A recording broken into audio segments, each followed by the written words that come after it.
오늘 우리 함께 살펴볼 하나님의 말씀은 창세기 22장 1절과 2절입니다. 우리 천천히 함께 읽겠습니다.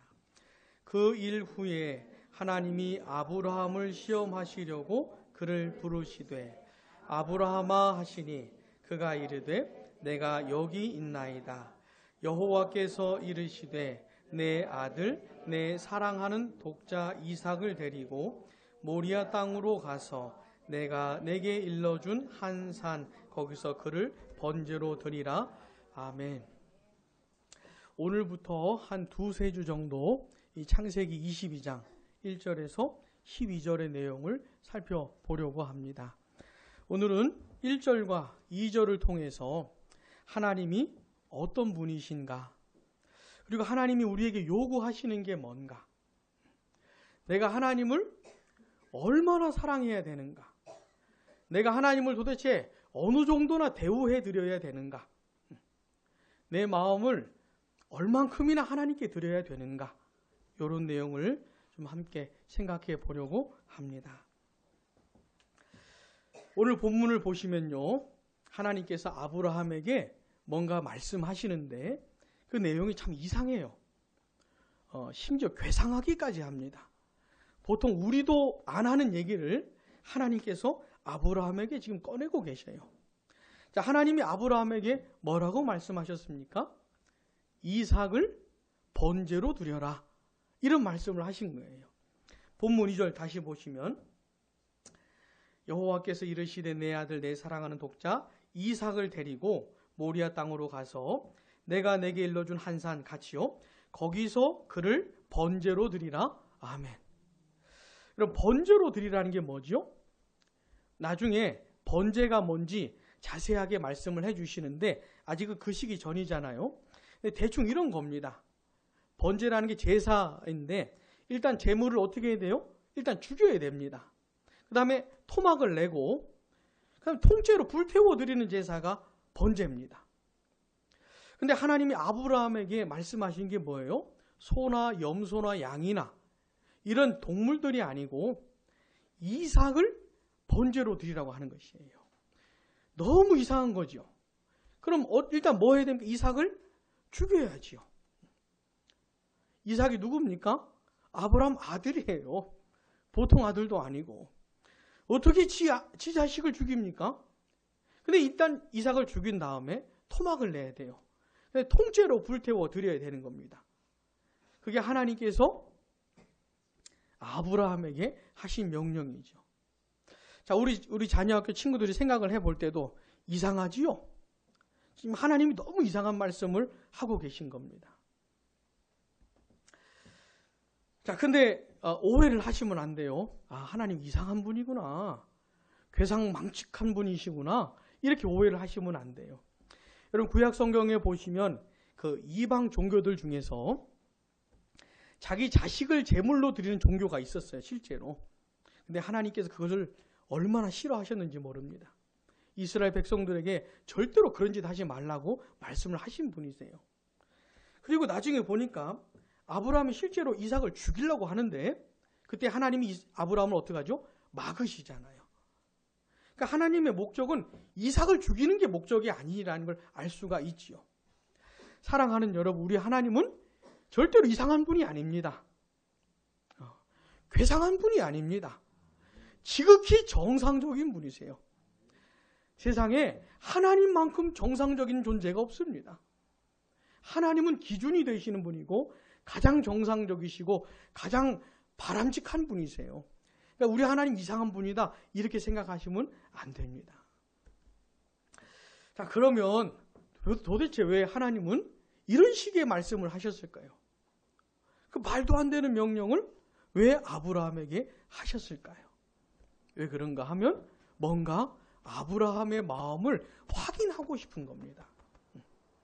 그러니까 아브라함이 하나님을 향해서 하나님, 제 마음이 이래요, 하나님을 향한 저의 마음이 이래요 라고 뭔가 아브라함 편에서 이렇게 보여주기를 하나님이 원하시는 것이죠. 그래서 본문 1절을 보시면 그 일 후에 하나님이 아브라함을 뭐 하려고요? 시험하시려고. 하나님이 아브라함을 시험하시려고 하는 겁니다. 그를 부르시되 아브라함아 하시니 그가 이르되 내가 여기 있나이다. 그러니까 하나님이 지금 아브라함의 마음이 뭔지를 보고 싶은 겁니다. 어떤 마음이요? 아브라함이 하나님을 어떻게 생각하고 있는지, 하나님을 향한 아브라함의 진심이 뭔지 이거 보고 싶은 거예요. 야, 너 마음이 뭐냐? 나를 향한 네 진심이 뭐냐? 네 중심이 뭐냐? 이거 한번 보여봐라 라고 하는 것이죠. 그래서 이삭을 가지고 그 얘기를 하고 있는 겁니다. 자, 그러면 이삭이 과연 누구길래, 아브라함에게 이삭이 도대체 어떤 존재길래 하나님이 아브라함 이삭을 걸고 넘어가시는 걸까요? 여러분, 이삭은 어떤 아들입니까? 백세의 아들, 낳은 아들이죠. 특별한 아들입니다. 그 아브라함의 본래 아내 이름이 뭐지요? 옛날에는 사레였는데 사라로 바뀌었잖아요. 이 사라라고 하는 여인은 임신을 못하는 여인입니다. 아기를 못 갖는 여인이에요. 이 아브라함이 약 주전 2000년 전에 살았던 사람인데 그 고대 시대에 자식을 못 낳았으니 이 사레 또는 또 아브라함의 마음이 어떻겠어요? 결혼을 했어요. 아브라함이 사라랑 결혼을 했는데 이 여인이 임신을 못하는 것이에요. 그렇게 살던 아브라함을 하나님이 부르시고 아브라함에게 어떤 약속을 해주시냐면 큰 민족을 이루어 주겠다, 이런 약속을 해주는 겁니다. 아니, 자식이 한 명이라도 있어야 민족은 너무 크고 그냥 한 가족이라도 생각을 할 수 있지 않겠습니까? 근데 결혼을 했는데 임신을 못해요. 아이를 못 낳아요, 부인이. 그런 자기에게 큰 민족을 이루어 주겠다고 약속을 하신 겁니다. 그 약속을 믿고 아브라함의 반응을 보였던 나이가 몇 살이었습니까? 75세였어요. 75세의 나이에 믿음으로 반응을 했던 겁니다. 자, 그리고 이제 시간이 지나요. 그럼 약속을 하셨으면 응답을 하셔야 될 거 아닙니까, 하나님이? 우리가 좀 성격이 급하잖아요. 하나님이 말씀을 하시면 금방 뭘 하셔야 되는 거 아닙니까, 하나님이? 아브라함이 자기 아내를 보는데, 아니, 자식을 낳으려면 무슨 반응이 있어야 될 거 아닙니까? 입덧을 하든지, 배가 불러오든지 뭔가 좀 변화가 있어야 되잖아요. 근데 아무리 봐도 사라는 전혀 변화가 없는 것이에요. 1년이 지나고, 2년이 지나고, 3년까지만 기다려보자 했을지 모르죠. 3년이 지나도 전혀 반응이 없는 거예요. 그래서 아브라함의 마음이 중간에 많이 흔들립니다. 흔들릴만 하죠. 아니, 약속을 하셨으면 제각 응답을 해주셔야 될 거 아닙니까? 근데 하나님은 말씀은 하셨는데 시간이 지나도 전혀 조짐이 나타나질 않는 거예요. 근데 중간중간 아브라함의 마음이 흔들릴 때마다 하나님은 또 말씀해 주시고 또 약속해 주시면서 계속 진행을 해온 겁니다. 그러다가 몇 살이 얻은 거예요? 100살이 얻은 겁니다. 하나님이 이제 100살에 그 아들을 죽이시기 전에 1년 전에 아브라함에게 또 나타나셔서 또 얘기를 꺼내시는 거예요. 사라를 통해서 아들을 낳을 것. 이런 얘기 했더니 그때 아브라함이 어떻게 했죠? 웃었습니다. 그러니까 어느 정도 하셔야지. 이렇게 생각을 하는 게 아브라함 입장에서도 너무 하신다 생각하는 거예요. 그러니까 아브라함이 하나님이 약속을 해주시는데 약간 웃음이 나오는 거예요. 그래, 이삭의 뜻이 뭡니까? 그래, 웃음이에요. 그 뜻이. 이름의 뜻이 웃음이에요. 아브라함이 약간 비웃었거든요.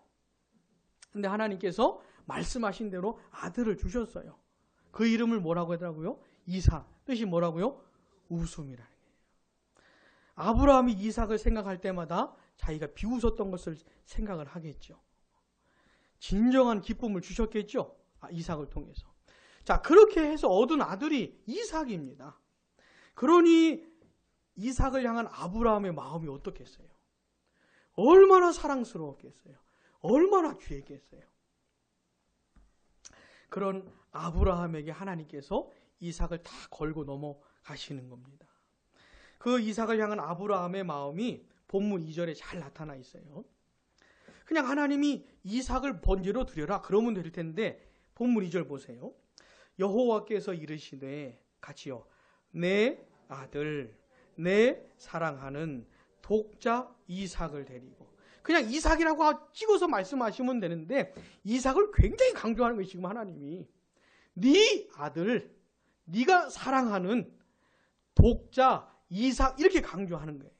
그러니까 이삭에게 지금 아브라함의 마음이 굉장히 쏠려 있는 겁니다. 자, 이러면 돼요? 안 돼요? 안 돼요. 안 되죠. 아무리 귀한 아들이라고 해도 아브라함 마음이 이렇게 쏠리면 안 되는 것이에요. 누구한테 마음이 쏠려야 돼요? 하나님께 쏠려야지요. 아브라함 이 자기 아들에게 마음이 이렇게 쏠리고 있는 것이에요. 그래서 하나님이 지금 이 얘기를 하고 계신 겁니다. 아브라함아, 너한테 나는 뭐냐? 이거 묻고 계신 거예요. 도대체 내가 너한테 얼마나 중요하냐? 아니 어찌 보면 좀 유치하지 않습니까? 하나님이? 아니 그 정도 이해 못 하시나? 100세의 아들 어들 내가 사랑하는데 그 정도 이해 못 하시나? 이런 생각이 들 수도 있겠지만 하나님께는 굉장히 중요한 문제입니다. 이게 하나님께는 전혀 유치하지 않아요. 이게 너무너무 중요한 문제입니다. 그래서 나한테도 중요한 거예요. 그래서 아브라함한테도 중요한 겁니다. 하나님이 진지하게 생각하시기 때문에 아브라함한테도 진지한 문제예요. 근데 아브라함의 마음이 하나님이 아니라 자기 아들에게 쏠려버린 것이죠. 그래서 이 얘기를 하고 계신 겁니다. 사랑하는 여러분, 하나님은 똑같은 거 물으셔요. 우리한테도. 아브라함은 우리보다 약 4,000년 전에 살았던 사람이지만 4,000년 후에 살아가는 우리들에게도 똑같은 거 물어보세요. 너의 진심이 뭐냐? 나는 너한테 도대체 뭐냐? 이런 거 물어보세요. 도대체 너는 나를 어떻게 생각하느냐? 너한테 내가 가장 중요한 존재냐? 이런 거 물어보시는 겁니다. 사랑하는 여러분, 속으로 대답해 보세요. 속으로. 여러분들한테 하나님은 어느 정도입니까? 넘버 원입니까? 헷갈립니까? 아니면 하나님은 한 서너 번째쯤 되십니까? 여러분, 하나님은 왜 이런 질문을 하실까요? 왜?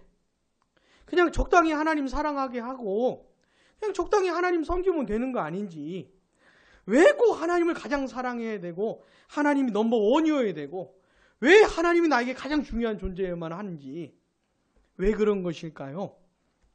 왜냐하면 하나님이 가장 중요한 분이기 때문에 그래요. 이 세상에 존재하는 것들 중에서 하나님보다 더 중요한 존재가 없어요. 하나님이 가장 아름다운 분이십니다. 하나님이 가장 존귀한 분이세요.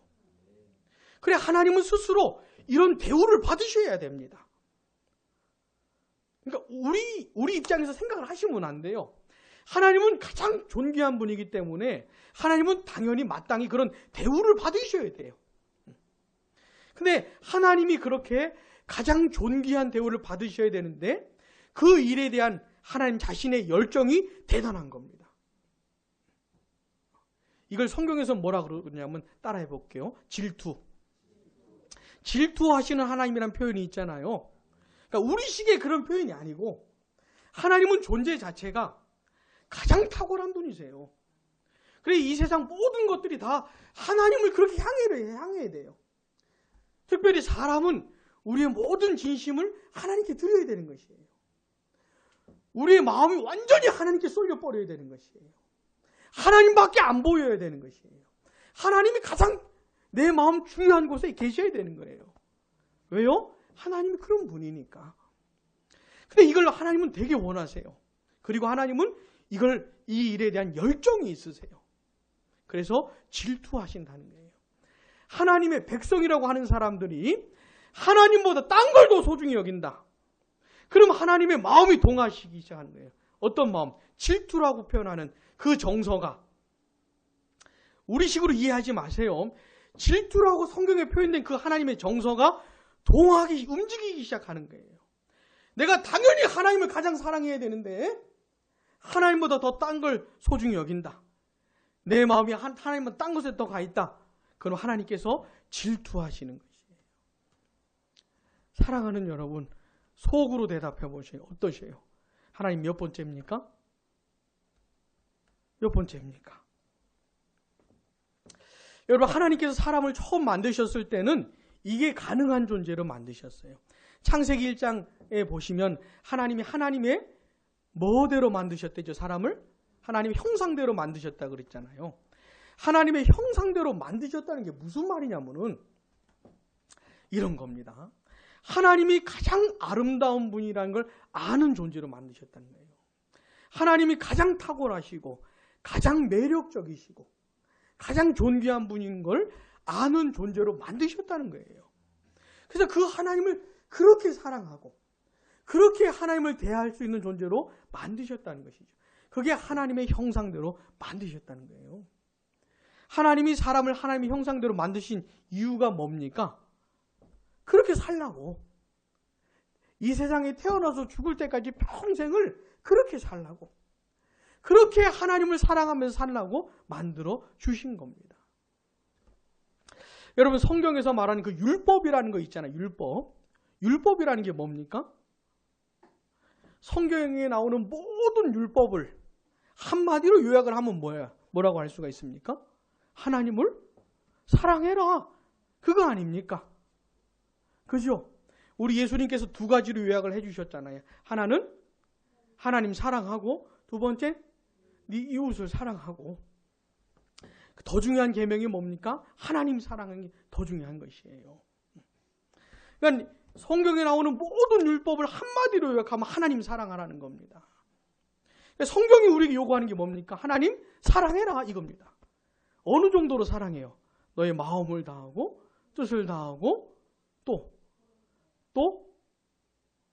성품을 다하고, 그죠? 내 마음 다하고 힘 다하고 뜻을 다해서 하나님 사랑하는 게 뭡니까? 하나님을 가장 사랑하라는 것이죠. 하나님보다 더 내 마음을 뺏는 게 있으면 돼요, 안 돼요? 돼요, 안 돼요? 절대로 안 되는 것이에요. 그러니까 내 마음에 하나님이 계셔야 돼요. 나의 가장 깊은 사랑을 하나님께 드려야 되는 것이에요. 하나님이 넘버원이어야 돼요. 처음부터 끝까지. 하나님 요구하시는 것은 그겁니다. 마음이 흔들리면 돼요, 안 돼요? 절대로 안 돼요. 절대로 안 돼요. 이게 율법이 우리에게 가르쳐 주는 겁니다. 하나님을 그렇게 사랑하라고. 근데 율법이 또 하나 가르쳐 주는 게 뭐냐면, 그게 하나님의 뜻인 건 알긴 알겠는데 잘 됩니까, 안 됩니까? 잘 돼요, 안 돼요? 절대로 안 된다는 거죠. 여러분, 우리가 태어나서 죽을 때까지 한 번도 마음이 흔들리면 안 돼요. 하나님이 원하시는 건 그겁니다. 내가 태어나서 죽을 때까지 한 번도 마음이 흔들리면 안 돼요. 100% 하나님을 향해야 돼요, 늘. 근데 우리는 흔들려 본 적이 얼마나 많은지. 하나님보다 돈을 더 사랑하고, 하나님보다 나 자신을 더 사랑하고, 내 자식을 더 사랑하고, 내 가족을 더 사랑하고, 하나님보다 내 건강을 더 귀히 여기고, 뭐 이런 게 얼마나 많습니까? 그러니까 율법이 말해주는 건 뭐냐면 우리가 그렇게 살 수 없다는 걸 가르쳐 주는 것이죠. 또 여러분, 율법이 성경이 또 말해주는 게 뭔지 아십니까? 하나님을 가장 사랑해야 되는데 가장 사랑하지 못하는 게 뭔지를 가르쳐 주는 거예요. 여러분, 그걸 한마디로 하면 뭐라고 하는지 아십니까? 하나님을 마땅히 사랑해야 되는데 그러지 못하는 걸 한 글자로 하면 그걸 죄라고 하는 것이에요. 죄는 딴 게 아니고 그게 죄인 겁니다. 하나님보다 다른 거 더 사랑하는 거 있잖아요. 이걸 죄라고 하는 것이에요. 내 자식을 더 귀히 여기고, 내 가족을 더 귀히 여기고, 나 자신을 더 귀히 여기고, 돈, 명예, 출세, 성공, 이런 걸 더 소중히 여기는 게 바로 죄입니다. 우리가 죄를 지었습니까? 안 지었습니까? 한두 번 지었죠? 한두 번 지었죠? 그런 사람은 없습니다.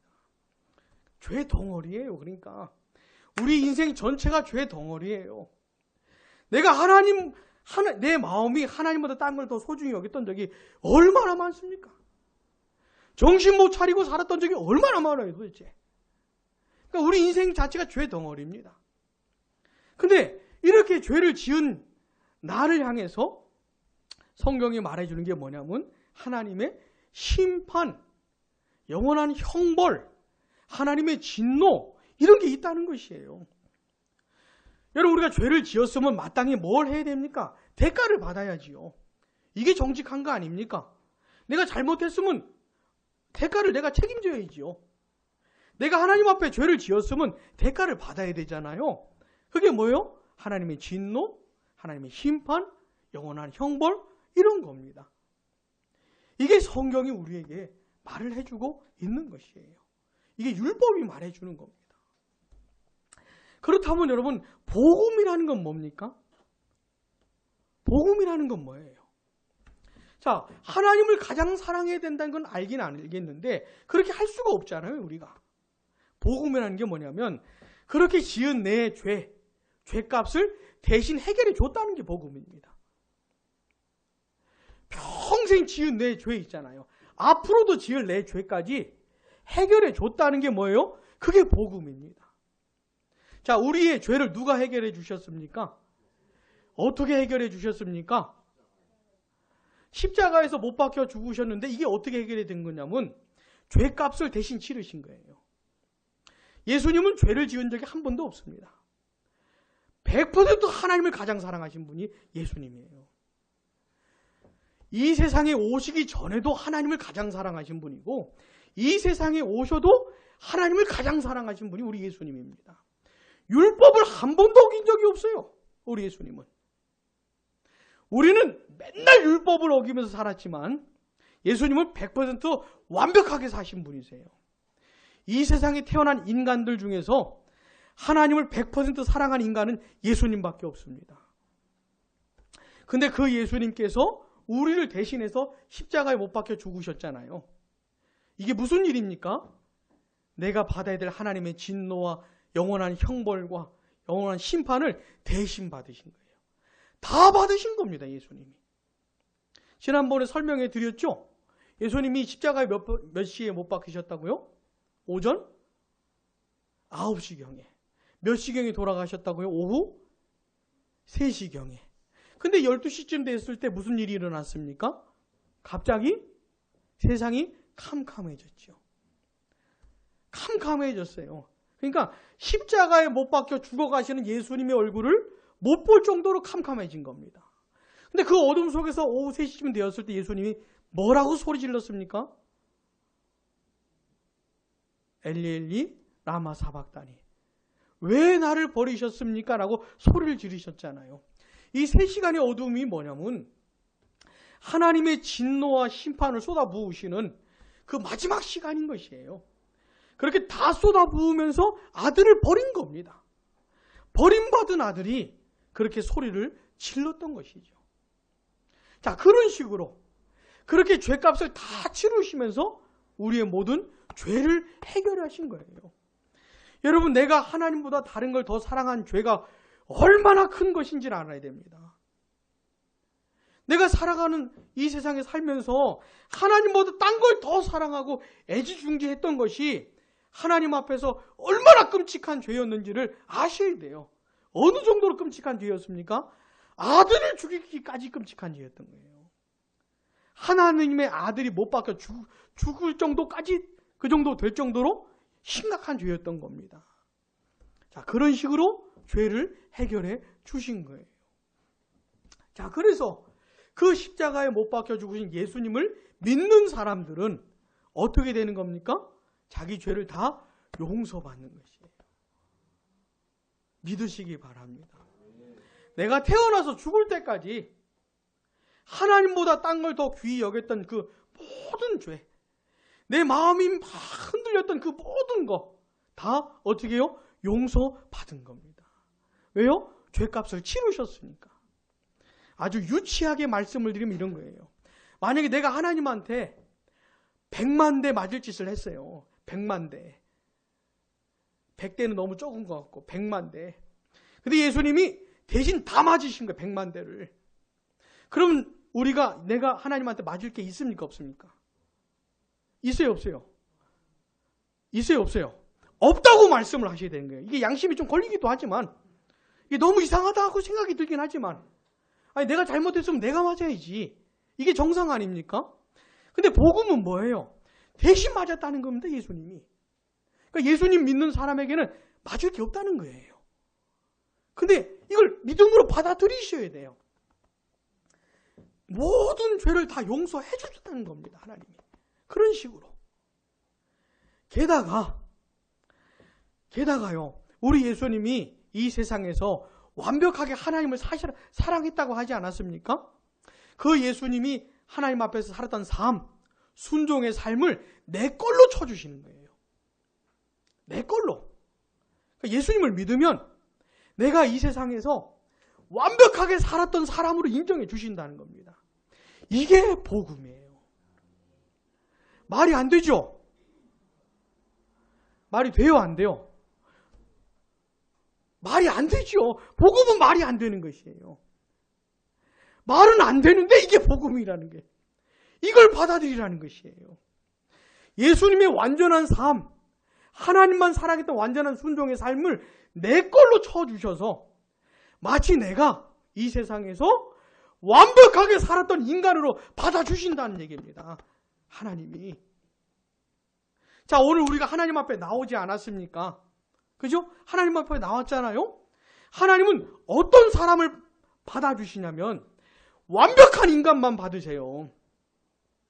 조금이라도 흠 있는 인간을 받질 않으세요. 왜냐하면 하나님 스스로 완전하신 분이기 때문에 어떻게 상종을 할 수가 없는 거예요. 조금이라도 흠이 있으면.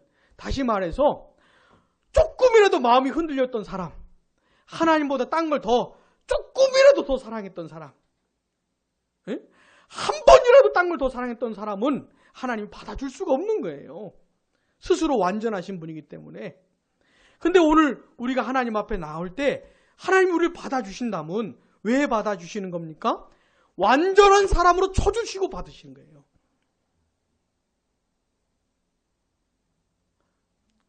여기까지 이해되셨습니까? 이게 복음이에요. 자, 우리는 그렇게 살지 못했잖아요. 근데 하나님이 그렇게 산 사람으로 쳐주시고 받아주시는 거예요. 만약에 하나님 우리를 그렇게 대우 안 해주시면은 하나님 우리를 받을 수가 없어요. 받을 수가 없어요. 사랑하는 여러분, 예수 그리스도를 꼭 믿으셔야 됩니다. 믿으셔야 되는데 믿는 사람에게 주신 은혜가 뭔지도 분명히 아셔야 돼요. 하나님이 나를 그리스도 안에서 완전한 사람으로 쳐주세요. 나는 완전한 사람은 아니지만 예수님 안에서 완벽하게 살아내는 인간으로 쳐주시는 거예요. 그래서 받아주시는 거예요. 우리 예배 그래서 받아주시는 거예요. 하나님이. 우리의 헌신 그래서 받아주시는 거예요. 예수님 안에서. 이게 뭡니까? 이게 복음이에요. 이게 복음.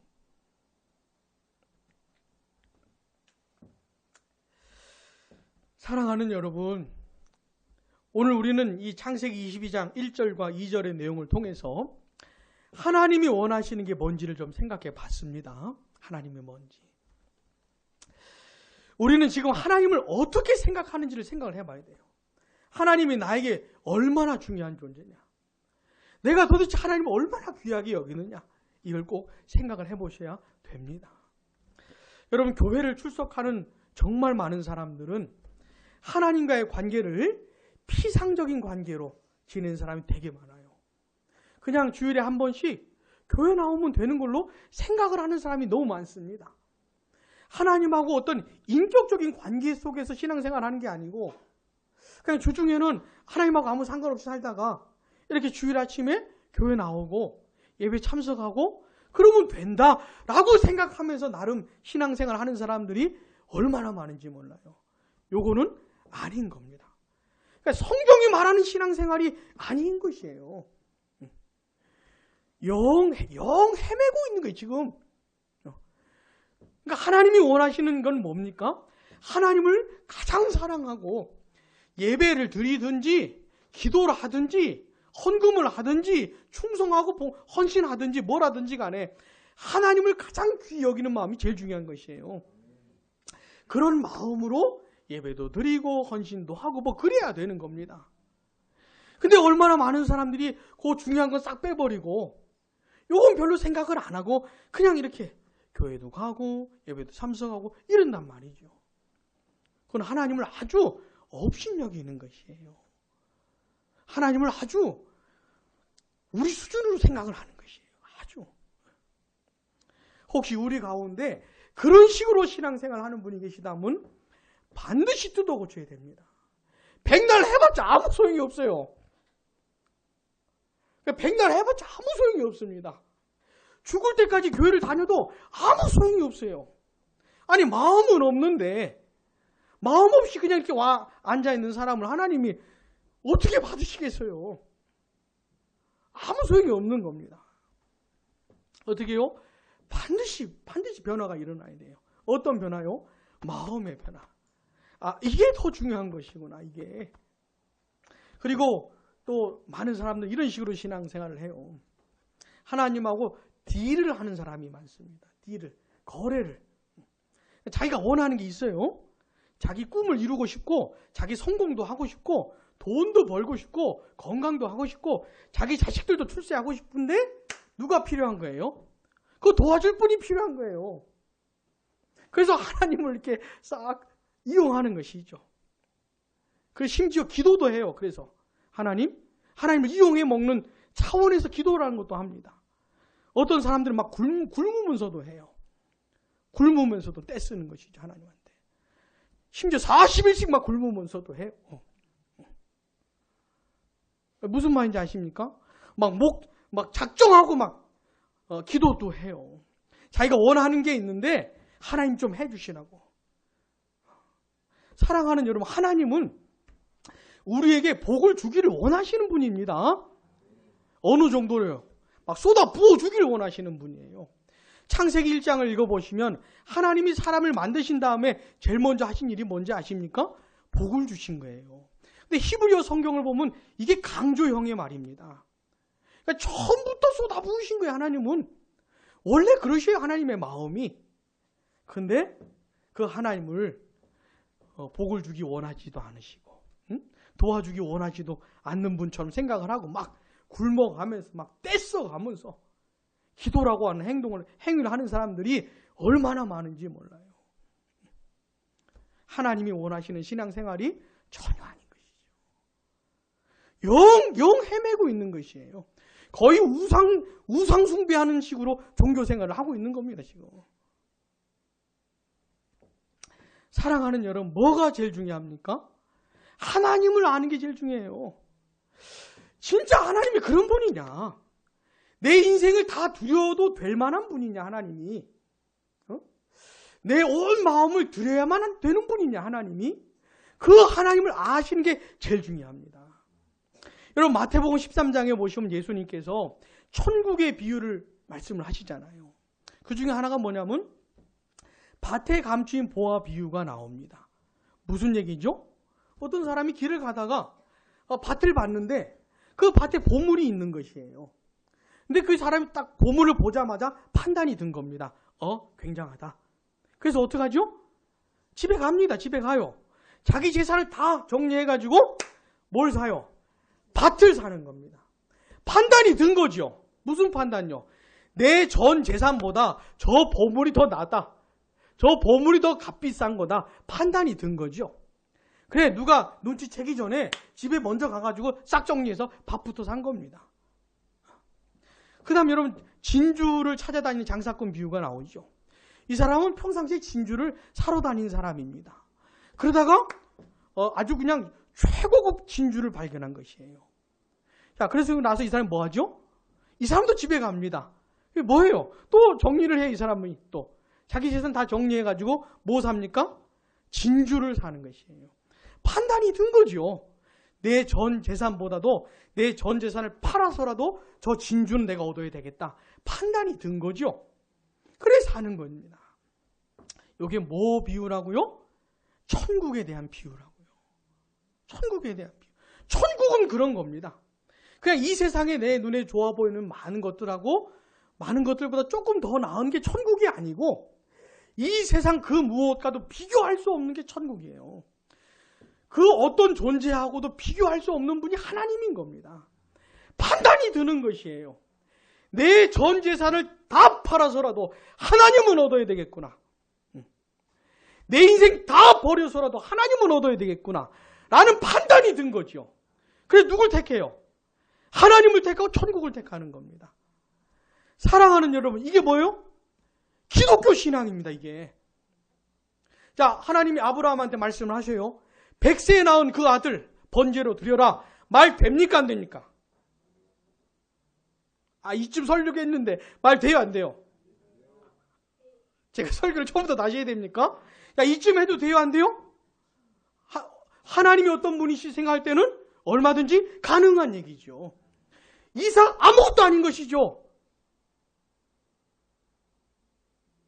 하나님이 진짜 그런 거 원하셨다는 얘기가 아니고, 그죠?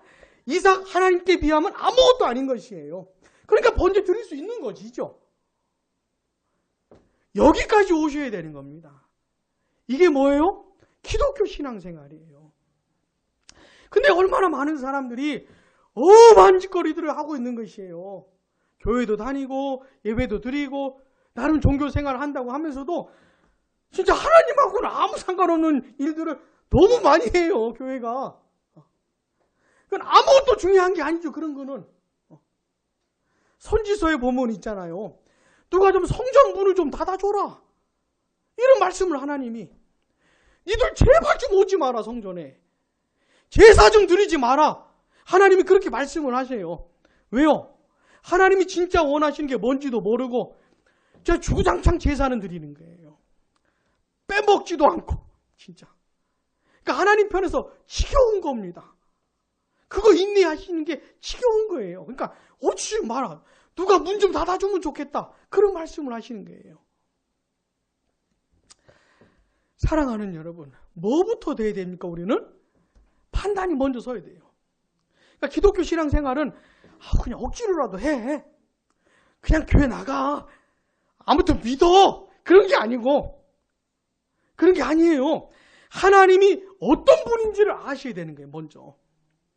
그래, 스스로 판단이 들어야 되는 겁니다. 하나님이 가장 중요한 분이구나. 가장 귀한 분이구나. 내 인생 그 어떤 것보다도 하나님이 가장 소중한 분이구나. 이런 판단이 서서 하나님을 택하는 게 기독교 신앙입니다. 이 세상 모든 우상 종교하고는 차원이 다른 기독교 신앙인 것이에요. 사랑하는 여러분, 여기까지 오셔야 됩니다. 여기까지.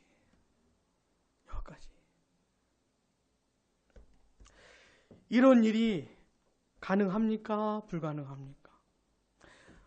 완전히 하나님께 미쳐서.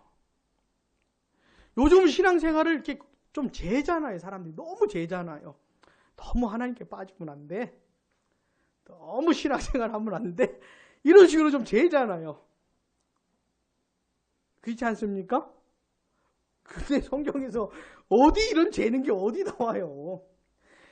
이제까지 내가 하나님 앞에서 이렇게 재면서 신앙생활 했다면 하나님을 진정으로 알게 되면 이게 다 사라지는 것이죠. 이건 지금 하나님을 알게 되면 내가 이거 뭐 좀 재면서 신앙생활 할 게 아니구나. 내 인생을 다 하나님께 드려야 되는 게 마땅한 것이구나. 이런 판단이 드는 것이죠. 사랑하는 여러분, 사람이 그렇게 변할 수 있습니까? 없습니까? 있어요? 없어요? 그걸 가능하게 하는 게 뭡니까? 그게 복음이라는 것이에요. 복음이라고. 복음은 사람을 미치게 만듭니다. 아니, 복음은 사람을 이 세상 모든 것에 대해서는 정상적으로 만들어놔요. 복음은. 그러나 하나님을 향해서는 미치게 만들어요. 사실 하나님께는 미치는 게 정상이에요. 어떻게 그 하나님을 알게 되었는데 아무렇지도 않게 어떻게 삽니까?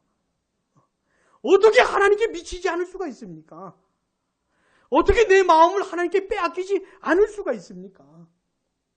어떻게 그 귀한 보물을 받는데 어떻게 그냥 지나가요? 내 거 다 팔아서라도 그거 사야지요.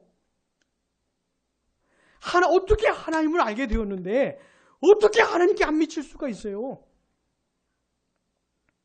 이게 가능한 겁니다. 이게 가능하라고. 이게 일어나는 현장이 어디냐면 교회예요, 교회. 여기 이런 데입니다, 이런 데. 우리 수요 기도회 시간에 천국의 비유, 그 씨 뿌리는 자의 비유를 살펴보고 있는데 그게 무슨 말이냐면 이런 겁니다. 하나님의 말씀이 선포되고 그 말씀을 듣는 현장에서 천국의 역사가 일어난다는 것이에요. 특별히 하나님은 선포하는 말씀, 설교를 통해서 역사하십니다. 믿으셔요. 믿으셔요. 그래서 하나님의 말씀을 들을 수 있는 시간은 가능하면 다 듣는 게 좋아요. 왜냐하면 여기가 천국의 역사가 일어나는 현장이기 때문에. 하나님께서 언제 나에게 천국의 역사를 익힐지 모르기 때문에 그래야 되는 겁니다. 여기서 설교를 통해서 하나님이 역사하셔요. 그럼 사람이 어떻게 변합니까? 하나님을 알게 되는 것이에요. 온갖 잡다한 것들의 마음 빼앗겨 있는 나를, 내 마음을 완전히 빼앗아 가지고 하나님께 바치게 만드는 일이 여기서 일어나는 겁니다. 여기서. 사랑하는 여러분, 하나님은 있잖아요. 율법적으로 하나님 가장 사랑해야 되는구나. 사랑하라고 하시네. 그래서 어쩔 수 없다. 하나님 가장 사랑하자. 이렇게 하는 걸 원하는 게 아니고 사람이 하나님을 알게 되어서 하나님께 마음이 다 빼앗겨 가지고 하나님을 사랑할 수밖에 없는 그런 걸 원하시는 거예요.